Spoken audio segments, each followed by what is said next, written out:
Hi, welcome to this tutorial. Would you like to make this application?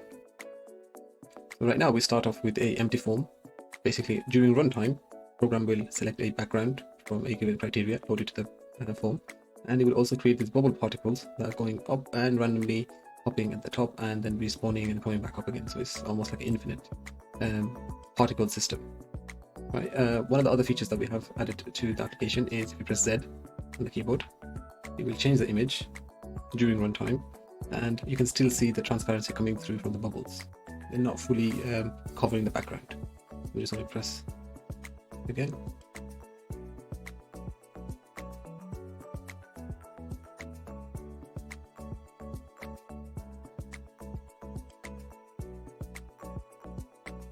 Okay, as you can see, the frame rate is good, animations are quite nice, and this kind of application is quite easy to do.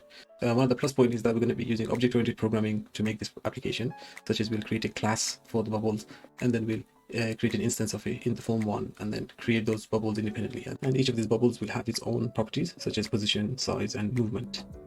Okay, before we get started, please make sure that you have downloaded the assets for this application. So if I open this one now, so right now we have the backgrounds that the application can use. Each of them are JPG images, like so. We also have another transparent image called bubble, and that's a PNG image because it's transparent, so there's no white space in and around, and the object itself, the opacity is lowered. Okay, so if we go back to Visual Studio, now let's start a new project. So I'm going to click on create a new project. I'm going to choose the Windows format. If you can't find yours on the recent projects, you can always search for it. So just search for Windows, click next. I'm going to name this one Spongy Bubbles Particles App or ICT. Okay, click next. .NET 6 is perfectly fine for us. I'll click create. So I'm going to right click on the project name here, or just right click on there, say open folder in Explorer. Okay, so this is your entire project folder, right? So as you can see, this is your project start file, and then inside the folder is where your form one is, and program.cs and all the other stuff that's going to be there as we create it. So we need to move the images inside the bin folder here. So if I go to bin, debug, Windows and .NET 6, then your debugged program will be here. So right now this program is this part is empty. If I click run on this program now, okay, the empty program runs, and then I go back to the folder, and now you can see there's lots of files inside this folder. So, and the program that runs is going to be this one here. So bubbles, more ICT, the exe service this. Okay, so right now I'm running it without Visual Studio, so simply by double click on the exe executable file. So first thing I want to do here is I want to create a folder called images, go inside that folder, and then I will move everything from this folder here, everything here, inside the images folder. So you got your background 0, 1, 2, 3, 4, 5, and then you got the bubble at the end there. Okay, and I copied them from the desktop to the project folder, bin, debug, .NET Windows, and then inside of there I made a folder called images, and then I pasted it all inside. Okay, so I can close this one now. Okay, so a couple of things. Let's change this one to 800 by 500. So it's a nice little square for us. We're going to say bubbles, spongy bubbles.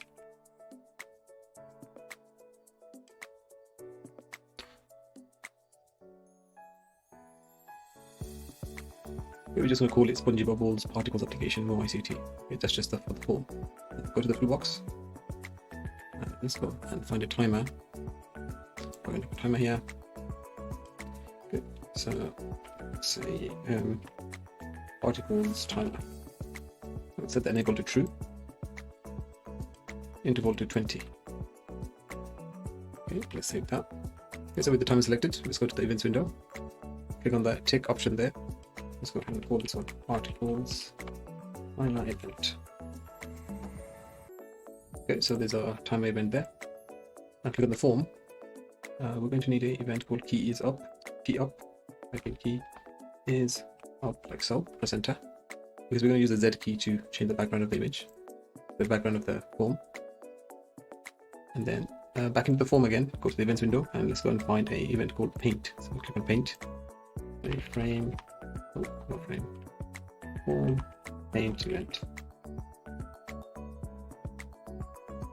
Okay, so right after that, we're also going to need one more custom function here. So we're going to call this one private void make bubbles. So we're just going to use this function to make the bubble image and get it drawn onto the screen with the paint event. Okay, so each of the bubble is going to live inside of its own class. So to add a class to the Visual Studio project, I'm just going to right click on the name again, the same way we've gone to the folder before. Click on add and then class. So before we went to the open folder explorer there, so we're just going to stop it this time and then click on class. So in this dialog box, it tells us what kind of class do we want to add. So it has got a lot of it. So the one we're after is just going to be run in the minutes, very simple, just the normal class. So we don't even need to change anything. So long as we just got the class selected,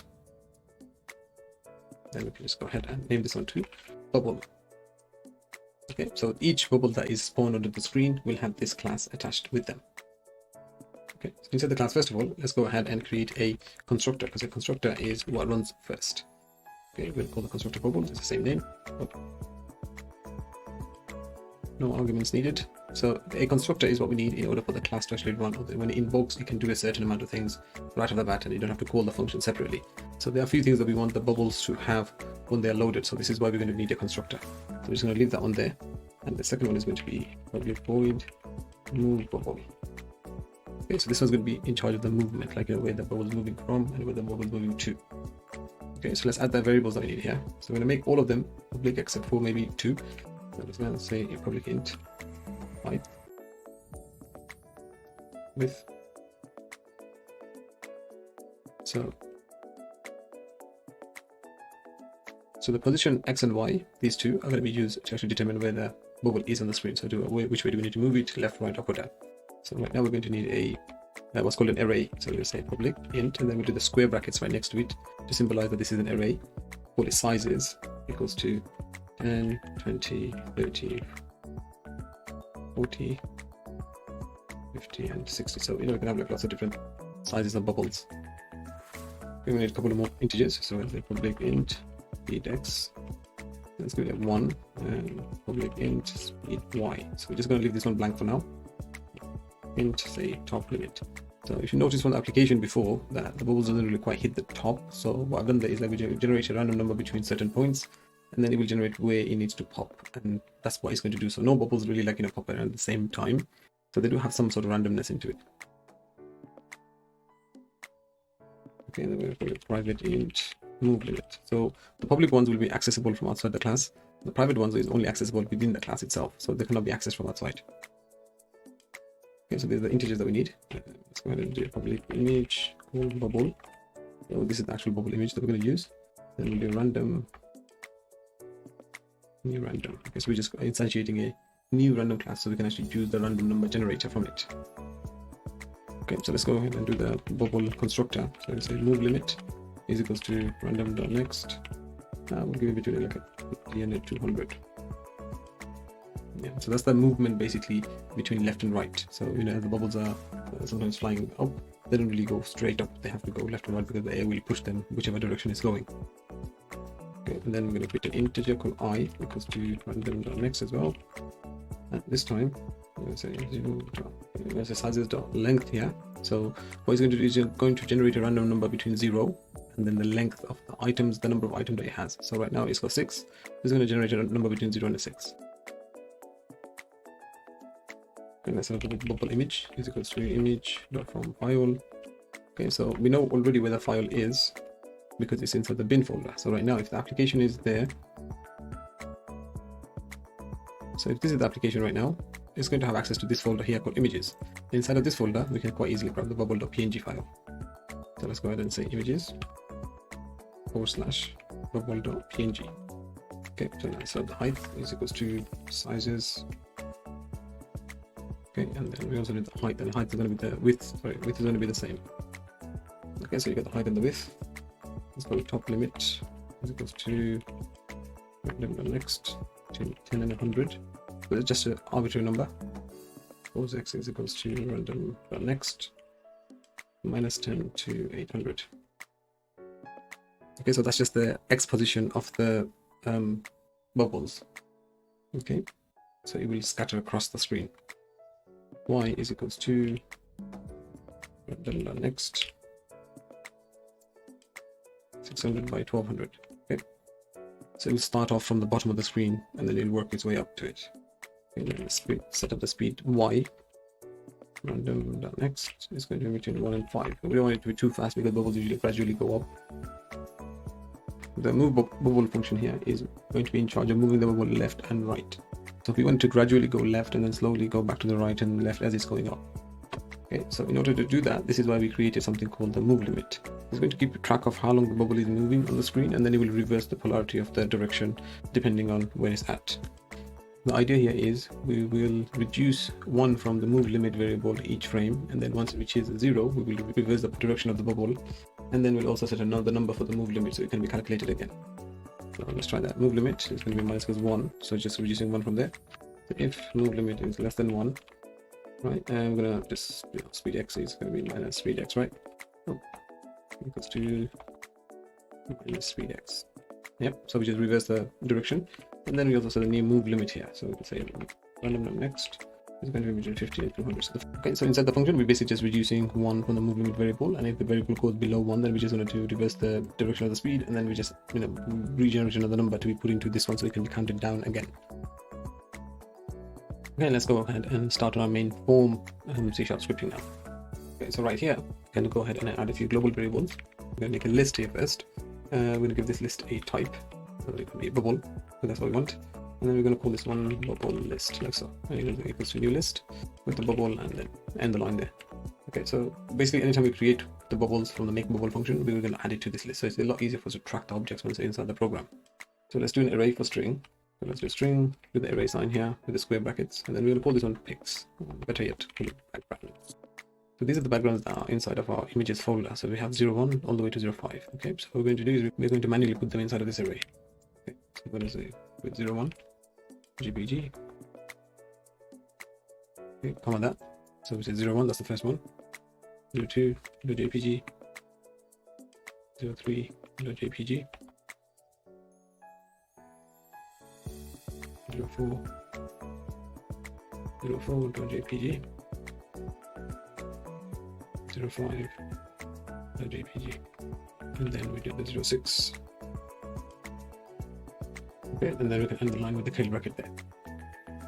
Okay, with those two done, let's create an integer.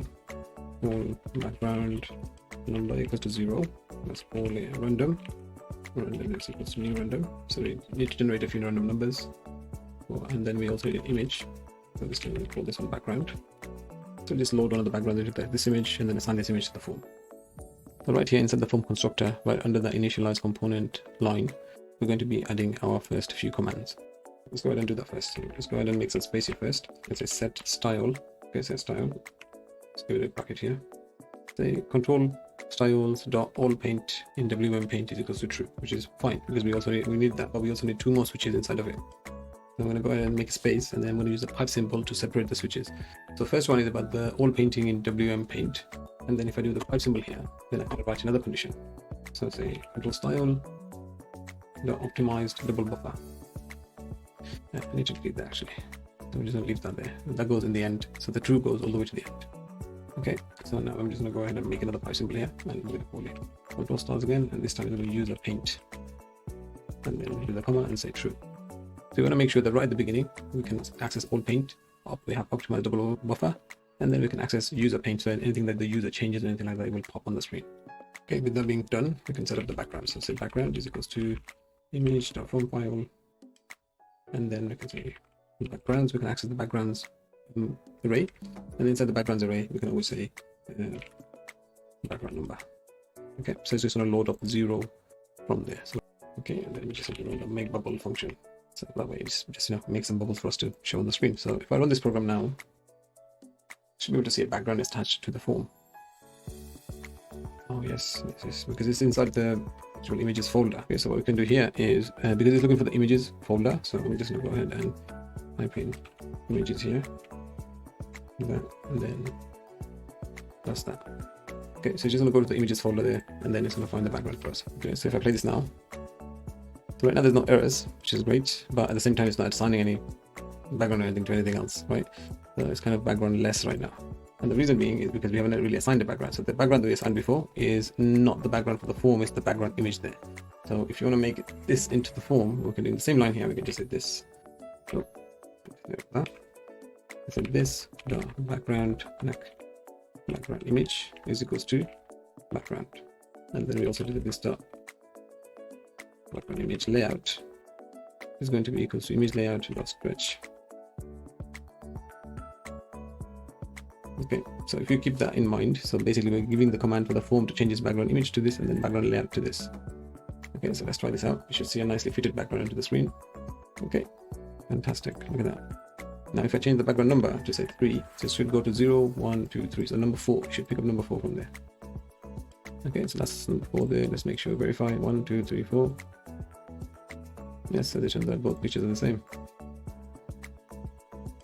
Okay, very nice. Now that we have the background working, let's do the make bubbles function. So instead of the make bubble function, we're going to run a for loop. So we say for int I is equal to 0, I less than, we're going to say 300 this time. So we want to have 300 different images that are moving around in the screen. Okay, now we go here and say bubble, new bubble equals to new bubble. Right, so this is just creating an instance of the bubble class, and we're saving the instance inside the new bubble name. And then we're going to say bubble list, so add to new bubble. So by doing this, we are instantly creating 300 different objects, and because each of them are set inside the classes, right, they will sort of sort themselves out in the name of size, in the name of location, position, speed, everything. So because we all set it in a random, they will generate a value that is just right from there anyway. Okay, so now what I would like to do is I would like to do the key is up function. So before we do that, we're going to set the background to 0 because this is the part where the background will change. Okay, so instead of the key is up, we're going to say if the key code is equals keys.z. We press the Z key, we're going to say background number plus plus. So add 1, we can even say like plus equals to 1, so it's better reading. Okay, we do that, and then we say if background number is greater than, because we're incrementing it by 1, it's safer to have a -1 as a safeguard, so we can make sure that if statement won't go out of bounds. Okay, so if the background number is greater than the available background that we have, -1, then we're going to change background number back to 0. So basically it goes to the front again. Okay, and after that, if that condition is not true and then it's still inside the boundary, then we can just say background is equals to image.form file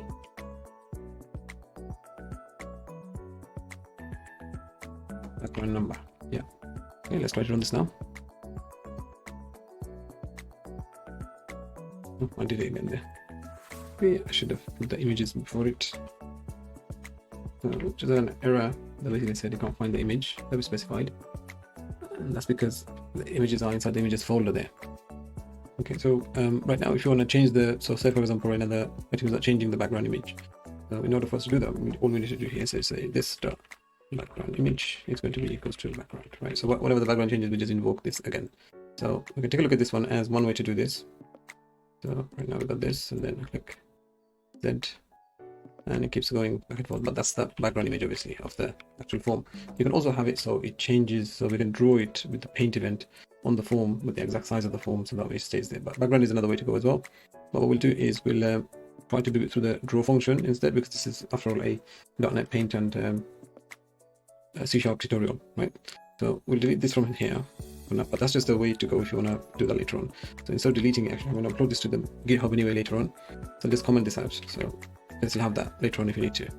Okay, so let's go ahead and get rid of this one, get rid of this one.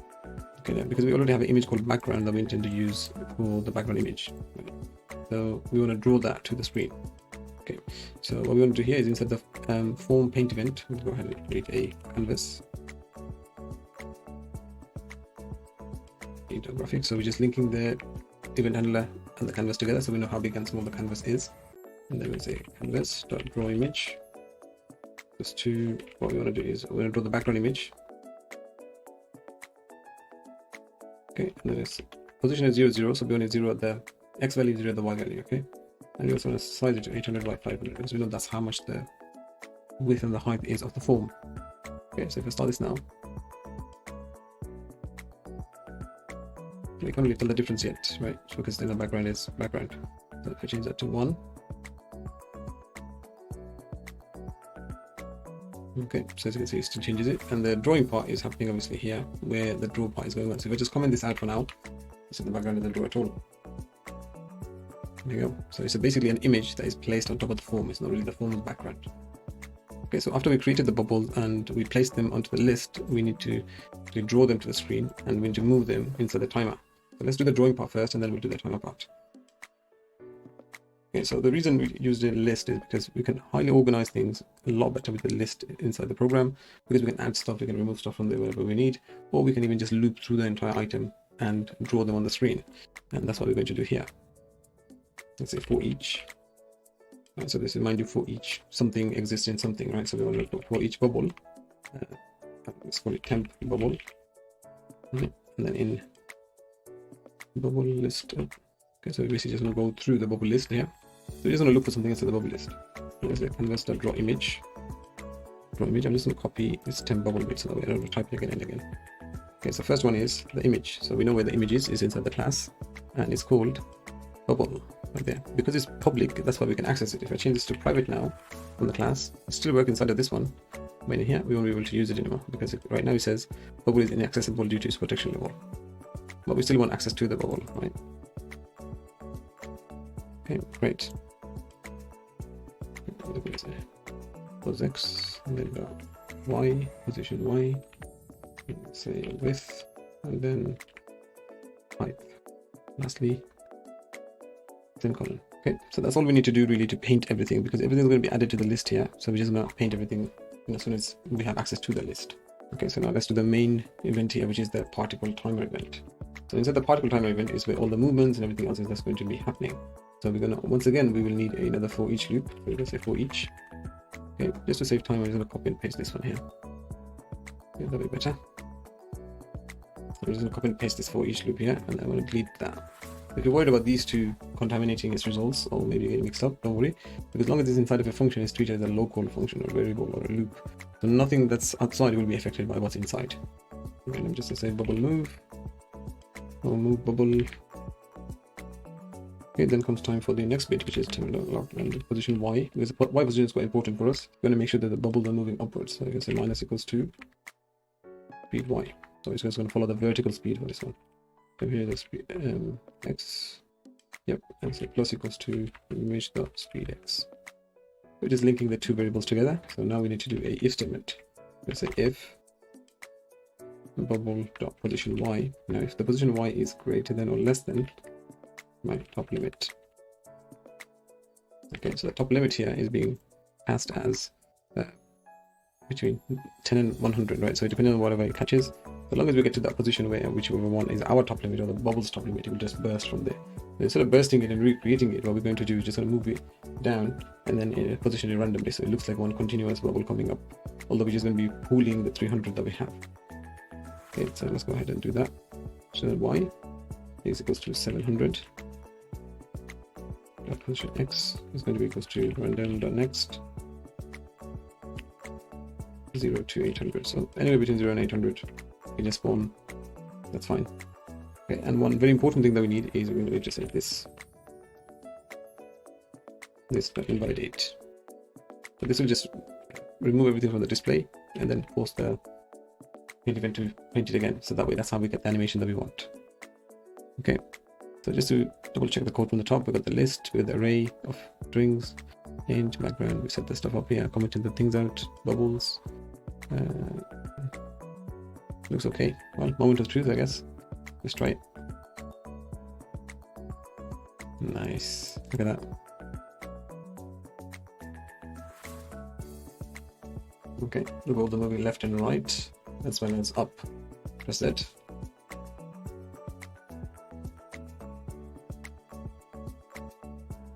Fantastic. There you go. You just created your own little particle system using Windows Form and C#, which is most definitely not made to be making stuff like this, but it's still so much fun. Thank you for joining me with this tutorial, and I will see you on the next one.